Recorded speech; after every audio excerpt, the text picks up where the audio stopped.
This ThinkCenter cost me £20, and in this video we're going to open it up, fix it, and see if it's still usable 12 years later. At the side it says it's a Core i5. It's also been tagged at the top, so it's definitely a work machine of some sort. So now let's open this thing up and see what's inside. So literally, just take off these two screws here. Then it looks like it should just slide out. Yeah, there you go. I'm hoping there's RAM in this, because if there isn't, I'm going to have to find some. Oh, there is one RAM stick in it. It's a genuine Lenovo one, and it's got 4 gigs of RAM. This one appears to have no hard drive. Now, it did come with a 500GB laptop hard drive. For a desktop, there's not really point putting a laptop one in. So we're going to put this one in it. I think it cost me £5 a couple of years ago, but it should do the job. No idea if it works or not, but... oh, there we go. There was a tab at the back. Does this cage slide out? I assume it does. It's the hard drive cage. Oh, I think that just tells it if the case is closed or not. Alright, just need a bit of a jiggle. I think this is a SSD adapter for it. Now, I'm not sure, but I think these are quicker than laptop hard drives because, well, they're bigger and I think they spin a bit quicker. This is really straightforward, so these pins just slide in. I don't think there's any screws involved, but that's solid, that's in there. So it definitely doesn't go in that way, actually. It goes in this way. Right, let's slide you in. That was pretty straightforward. Now let's put these SATA connectors in. There's a pin bent on it. Does that matter? There you go. Alright, that's in. So now that's in, I don't think this thing should need a graphics card. It looks like it's never had one. So now we're going to try and plug this in and see if it works. So let's plug this VGA into it. Fan's spinning up. Is it going to turn on? Beep twice. No cable connector. Alright, I think I'm on the wrong source. Let's try that one. Hard drive feels like it's spinning up. There we go. Alright. Oh, don't know what that said. Said something. Right, there's definitely no operating system on that hard drive that I don't think of. So let's install Windows 10 on it. I think F12's the boot key. I know one of them is, so yeah, it is alright. It was gonna boot from there anyway. There we go. That's what we want to see. We'll format this disk. Oh, what? This disk may fail soon. I mean, £5 hard drive's gonna die. That I brought years ago. Let's see if I got another one. Should we put a 250 gig hard drive in? I mean, we have got loads of these. I think I forgot what I pulled these from, to be fair, but I mean, it will work for now. My hard drive's gonna. I've actually never seen that message pop up before. I've seen them on Macs, but not on Windows. Can you do this whilst the computer's running? Maybe. I don't know if you can disconnect this whilst still in the Windows 10 installer, but we'll find out. Right, let's hope this one works. It's definitely a lot louder. Oh. No, that does work. Oh, there is an operating system on it, I think. Anyways, let's erase this and see if it works. Alright, yeah, well, it's going to let me install it in there, so... if this hard drive's not going to die, then we might as well use it. So let's... oh, there we go, that worked. Alright, well, let's wait for this then.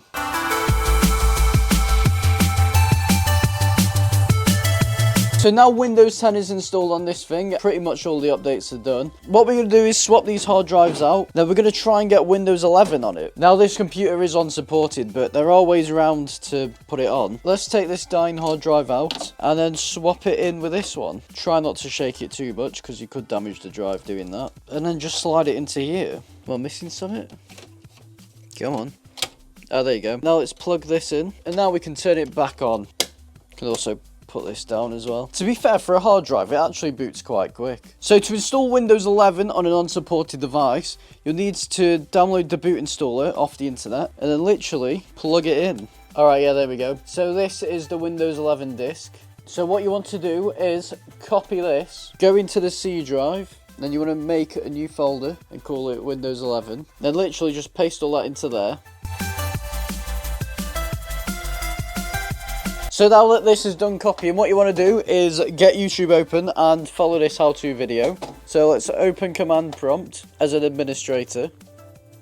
Right, well, we're going to have to pull that in. And now we press enter. Oh, there we go. Now this Windows 11 screen has popped up. This is what we typed in here. Oh, there you go. Look at that. You can skip these updates if you want, but I mean, we're here now, so we might as well get them. There we go. Okay, let's accept that. No, we don't need anything. Alright, so now all we have to do is wait for this, and then we'll be right back.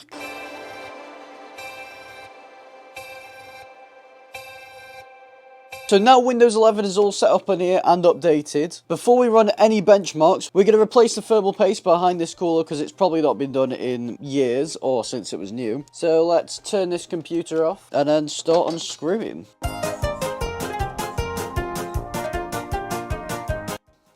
Okay, yeah, that is quite dry. Looking at the inside of this computer, I don't think it's been used much because it's quite clean.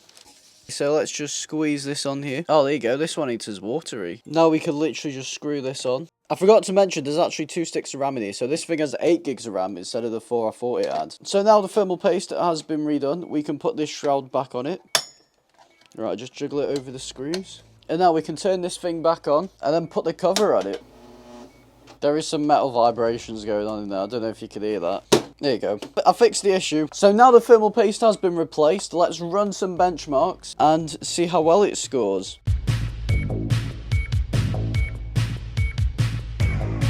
Compared to the ThinkCenter that I had last week, it is actually better. That's actually quite a decent score, to be honest with you. So now we've done that benchmark, let's open user benchmark that I haven't used in years, because it's not really the best benchmark you can do, and they've updated it, so it's even worse. But let's give it another try and see if it's any good now. It looks a lot different to when I last used it, so I don't know if that's any good.